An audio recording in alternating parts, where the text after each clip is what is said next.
Hello, everybody. I hope you are doing well. Welcome back to another episode of Blockchain and Beyond. As always, I'm your host Farzan. On today's episode, I'm going to be talking about a thread that I did earlier on Twitter, but I'll be looking at Algorand's pure proof of stake protocol. As most of you probably know, I'm a big fan of Algorand and their protocols. I'm a fan of the ecosystem and what they're building. But one of the key fundamental parts of any blockchain is actually its consensus algorithm.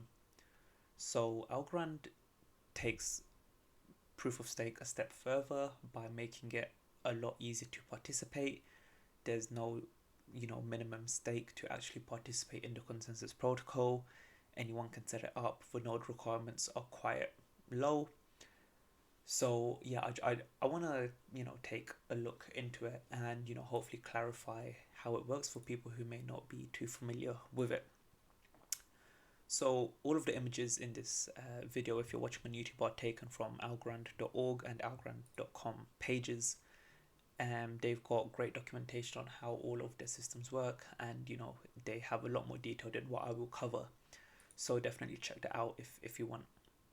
So the first idea is that Algorand has two main node types. The first is relay nodes, and these pass messages between other relay nodes, and they also pass blocks onto participation nodes. Relay nodes technically have a lot higher requirements because they're processing a lot more traffic.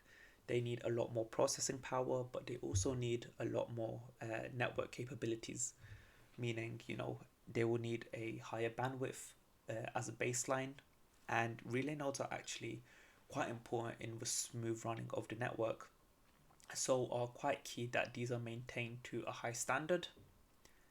The relay node software is available for everyone to install, but I don't believe there is a public list of other relay nodes to connect to, so it's not completely open yet, but I believe they are working on changing that in the future. The next type of node that they have is the participation node, and the participation node is the one that actually carries out the consensus through connected accounts and their associated Algorand holdings. So this thread is going to talk a bit more about participation nodes in a bit more detail, and how validation of blocks and block voting actually happens. So it's not just a matter of setting up a participation node to actually propose blocks. A Algorand account needs to be associated with this participation node to actually carry out the consensus. And to do this, the account needs to generate a participation key. And this participation key is similar to a public key or a private key. However, its function is to enable it to vote and propose blocks, but it does not enable spending. So when you give your participation key to a participation node, there's no risk of your assets being lost. If the keys happen to be compromised, there will only be a change in voting rights, who's voting on your behalf, but that can also be easily changed. So if it was compromised, you can effectively disable those keys and generate a new set of keys. But again, this is a very unlikely situation. Next, once you have a set of participation keys, the account needs to call itself as online. So it sends a transaction to the network, informing everybody that this particular participation node will be using your participation key to join in the consensus.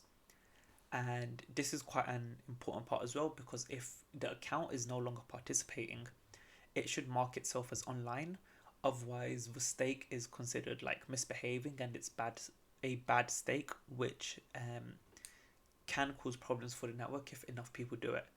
However, this is something that is the responsibility of the people running these nodes to make sure they actually carry this out.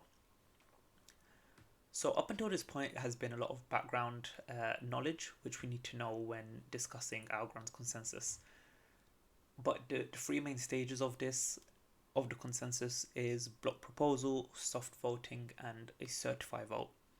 There's also a recovery mode, which is a different topic for another time. So the block proposal stage happens first. So each Algorand, or more specifically each micro algo, So one Algorand is made up of 1 million micro algo that has a participation node has the participation key 4, is allowed to execute Algorand's VRF, which is the verifiable random function, as part of a lottery. So what this means is each algo, which will have its own identity, can actually run this VRF, and it will receive an output saying whether that micro algo has been chosen or not. And the benefit of the VRF is that when you share this information with others, they can also verify that you are telling the truth. This is very important for this trustless system. So if your VRF based on your Algorand has a winning number, so it wins the lottery, that node is able to propose a block, and it propagates this block across the network. At the same time, other nodes will verify the block and also the verifiable function that you claim. It's important to note that there can also be multiple winning numbers in this case, so there can be multiple blocks being proposed at the same time. The next step moves on to the soft voting stage, which I have broken up into 2 parts. In the first part, I again mentioned that there are multiple blocks being proposed. Each participation node will receive multiple valid blocks and their associated verifiable random function. Then the hashes of each of these blocks are compared, and the block with the smallest hash is propagated. This stage lasts for some time, and at this stage the main goal is to propagate the small block across the network, or propagate the block with the smallest hash across the network. Now the next stage of soft voting is that a new lottery takes place, and there is an expected size in terms of Algorand of winners. So the network might expect there to be approximately 100 million Algorand worth of winners, and then these winners actually vote for or against the block that was just proposed. Once a certain majority votes in favor of it, that block is sort of accepted and it's pushed on to the next step. Then a new lottery takes place, so we are sort of on like our 3rd/4th lottery event, where the winners check for double spending, overspending, and other issues with this block. And if a certain majority, again, vote in favor of the block, that block will actually be added to the blockchain, and that epoch, or that cycle has completed. Then a new set of transactions will again be proposed along with the blocks. The entire lottery process takes place again. And it's important to note that Algorand's block time is less than 4 seconds currently, which means that this happens so quickly that it's very difficult to attack. It's difficult to identify which node has been selected and then attack it at the same time within this 3.7 second window, and that's part of what makes it so secure. Overall, in terms of this consensus, there's currently 2.1 billion Algorand partaking in consensus, which is spread across 340 different voters. And yeah, there's 340 voters, which means there's also a number of relay nodes or participation nodes with no participation keys, which doesn't impact the network. So a brief overview of what I've just talked about is that there's 3 stages of the Algorand consensus protocol. There's a proposal stage, a consolidation stage, and an agreement stage. And each stage has its own lottery, and if you have more Algorand, there's more chance to be chosen.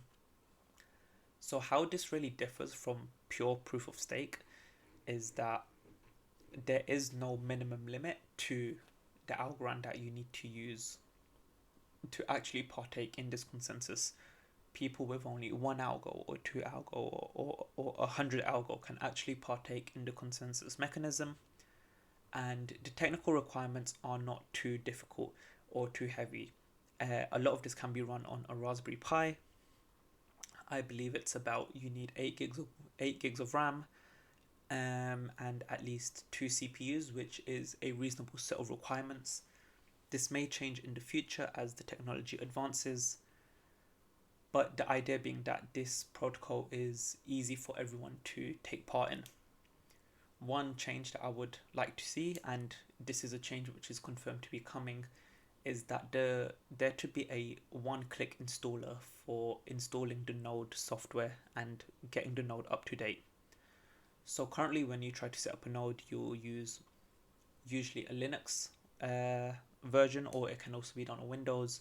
You'll need to execute a series of commands to get the node up and running, to generate the participation keys, so on and so forth. A one-click installer would be a single command which you would run, and it would carry out all these steps for you, and then you can just manage any specific configurations that you need to. That would make it a lot more easier for people to install these nodes, as you do require some technical knowledge to actually get it set up and working properly. But that's been confirmed by the foundation, which is something that they're working on, which is really good, and I think it could help with the amount of participation nodes in the ecosystem. Anyway, that covers what I wanted to. Quite a short one today. I think this is quite an important one for anyone looking into Algorand to understand that is, a much more open and permissionless way of partaking in consensus compared to other chains where staking may have a minimum stake requirement. This means, anyone with some technical know-how and, very limited resources can actually set this up and get working on it, which I think is super important in terms of making the network decentralized and available to everyone. As anyways, feel free to reach out to me on social media. You can find me on Twitter. It's at FarzanAkhtar1. And yeah, you can find me on YouTube and Spotify and other streaming platforms as well. As always, feel free to reach out if you have any questions. But until next time, thank you and goodbye.